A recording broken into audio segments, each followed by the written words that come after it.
half of life is showing up, so here I am. I joined the race really late. I only knew about 4 days before that it was even coming to term. This term is coming up. So I decided, well, I'm not going to let this go unchallenged. I'm fourth generation from Kitsap County. I'm Kevin Tisdel.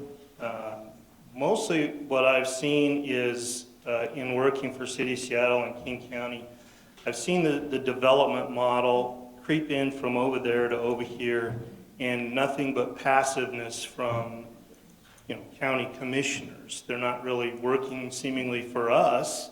They're working for Seattle or King County or Kitsap Transit.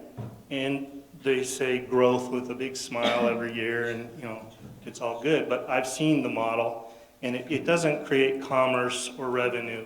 It creates more tax burden, is exactly what we're all seeing and feeling in the state, because it's become a state model. So coming from that city and living here my entire life, I can recognize right away, this is not good. And so simply it's just chalked off, well, we're doing what we're told, the state requires it, and they don't challenge legislation whatsoever. But there are tools to use. We have much to offer in terms of resources, besides being a bedroom community for transportation and jobs in Seattle. We don't collect revenue from businesses that everybody commutes for over there. We don't get anything over here. So, but we do have opportunities to develop the correct way and offer things to our region that would generate revenue. I didn't want to really share a lot up front, but what I'll say is one thing that I thought about for a long time, 10 years, and if you go on some of my social media, you can see my posts 10 years back. And I brought it up to commissioners about 9 years ago. I would be the only single person going to meetings saying, hey, we should do this, we should do that. And currently, we have a lot of cities that are feeling and saying the same thing that I am. This model is not working.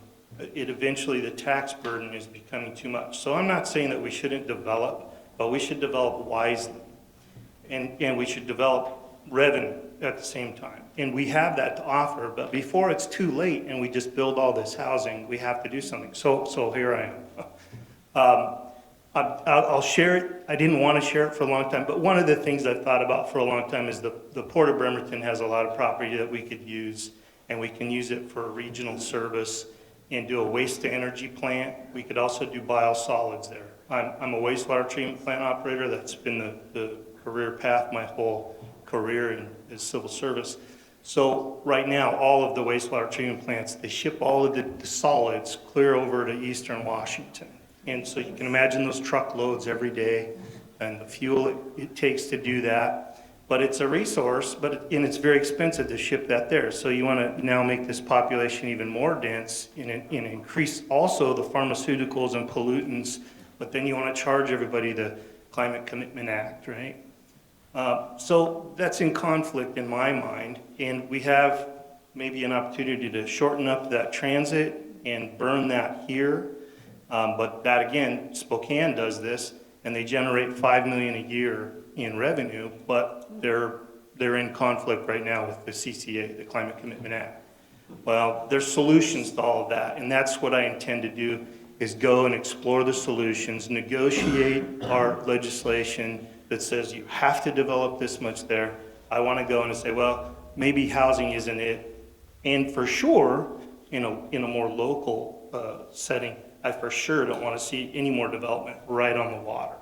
We have no chance of tourism at that point. Nobody wants to come like the Bremerton Marina, the big condos. Nobody's coming to the marina except for from Everett to moor their boat, So those are the kind of things I want to fix.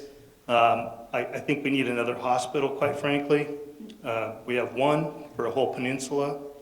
And those are kind of two of the bigger items that I would like to look at in office. There's more, and I'll share more as the campaign goes on. We only have two people, a Democrat and a Republican. I think somebody dropped out. So. Kevin Tisdel, and I want to keep Kitsap.